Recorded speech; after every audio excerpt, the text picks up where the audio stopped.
Muy bien, buenas noches, compañeros. Profesora María del Carmen Morales Ortiz. En esta presentación les voy a hablar del régimen opcional para grupos de empresas eh, e iniciamos. El contenido de esta presentación, primero les hablaré de los antecedentes, después una descripción general del régimen, algunos beneficios y desventajas, y después ventajas de este régimen contra el régimen anterior de consolidación fiscal, y más adelante de un pequeño ejercicio, y finalmente les daré a conocer mis fuentes de consulta. Como antecedente, bueno, hasta antes de 2014 existía un régimen de consolidación fiscal en el que existía una empresa que se consideraba la controladora. Para ser controladora debería de poseer por lo menos el 50% de las acciones de las empresas denominadas subsidiarias, y en este caso las subsidiarias ser poseídas por lo menos del 50% de sus acciones por la controladora. Se denominaba régimen de consolidación fiscal. A partir de 2014 se elimina este régimen de consolidación fiscal y da origen a un nuevo régimen, también fiscal, conocido como régimen opcional de grupos de sociedades.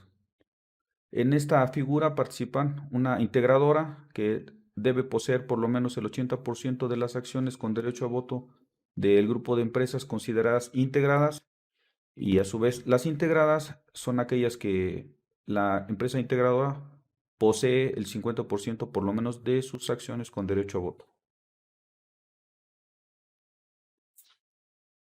Descripción general de este régimen. Bueno, este régimen consiste en el diferimiento de hasta por 3 años del impuesto sobre la renta a partir de un estricto control del impuesto causado por la sociedad integradora y cada una de sus integradas.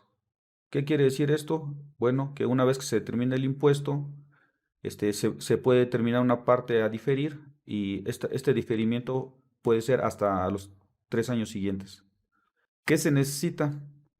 Bueno, se requiere una autorización previa del SAT, el Servicio de Administración Tributaria. ¿Qué se requiere? Que el impuesto sobre la renta se determine por ejercicio, para lo cual la integradora calcula un factor de resultado fiscal integrado que veremos más adelante en el ejercicio, el cual se determina el ICR a pagar y el impuesto a diferir. Se requiere una participación mínima del 80% de la integradora en las acciones con derecho a voto de las integradas, como lo mencionamos anteriormente. No hay flujos de impuesto sobre la renta de las integradas hacia la integradora. Esto quiere decir que cada empresa hace su pago por separado, y no hay flujo de efectivo ni hacia la integradora ni de la integradora a las integradas. El impuesto sobre la renta se difiere por cada sociedad del grupo. Es decir, una vez que se determina el impuesto a diferir, pues cada una de las empresas lo hará en su declaración anual o en sus pagos provisionales.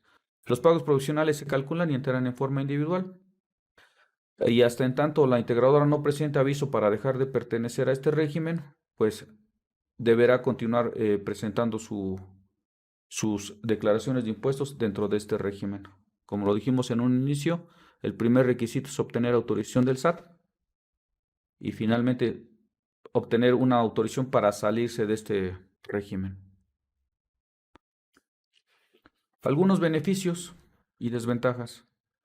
El impuesto sobre la renta se difiere hasta por 3 años, lo hemos dicho, hasta por 3 años. La cuenta de utilidad fiscal neta se lleva de manera individual, es decir, no se consolida. La declaración anual se presenta en forma individual, lo reiteramos. El procedimiento de cálculo es sencillo. Decimos sencillo en comparación a cómo se venía realizando en el régimen de consolidación fiscal. Y pueden estar en este régimen las empresas que ya venían consolidando fiscalmente y que contaban con pérdidas fiscales, ¿sí? Esa es una ventaja. El diferimiento del impuesto sobre la renta al pertenecer a este régimen se constituye en una forma de financiamiento para no descapitalizarse y una solución ante la falta de liquidez. Más adelante voy a explicarlo más detalle esta partecita. Algunas desventajas. Bueno, el acceso a este régimen está limitado solo cuando la integradora posee de manera directa o indirecta por lo menos el 80% de las acciones con derecho a voto de las integradas. ¿Qué quiere decir? Que todas las empresas que anteriormente pertenecían a un régimen de consolidación y que solo exigía un 50% de participación, pues ya no pueden pertenecer a este régimen si no reúnen este requisito de por lo menos el 80%. Dice, en ningún caso el 80% de las acciones con derecho a voto de la integradora, que debe ser residente en México, puede ser poseído por sociedad extranjera, salvo en países con acuerdo de intercambio de información.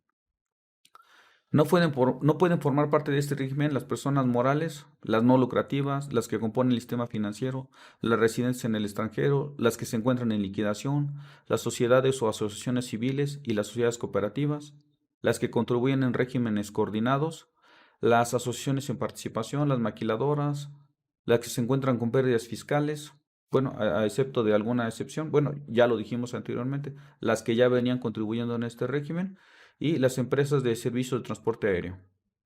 Finalmente, pues una desventaja es que, aunque pareciera un beneficio, realmente no se está exento del pago de las acciones, de los accesorios, que son actualización y recargos por el diferimiento del impuesto sobre la renta.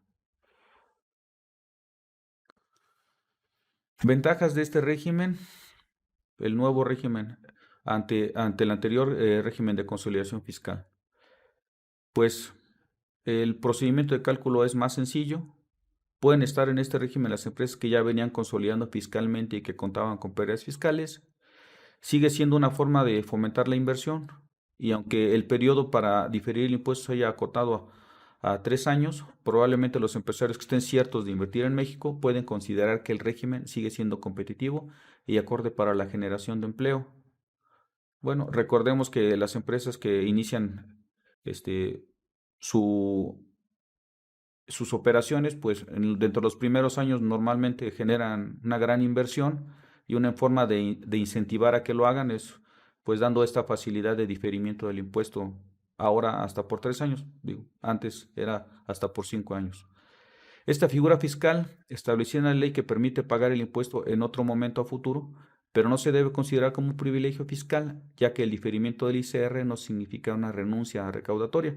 Ya lo mencionamos anteriormente, pues la facilidad es el diferimiento del impuesto, pero de todos modos se debe de pagar en algún momento a futuro con sus accesorios y sus actualizaciones y recargos.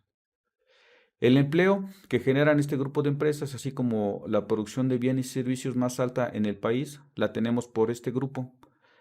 El INEGI en el 2012 lo mencionaba y probablemente al interior de los grupos de empresas el régimen derive en una mayor utilidad de la que el país pueda recibir. ¿Qué queremos decir? Bueno, pues que este régimen fomenta el empleo y fomenta la inversión. Las consecuencias de que una empresa deje de participar en este régimen, bueno, pues se pierde el beneficio del diferimiento del impuesto sobre la renta, que era hasta por 3 años, y se pierde el beneficio que genera de aplicar las pérdidas fiscales contra utilidades que generan en el grupo de empresas en la determinación del impuesto sobre la renta.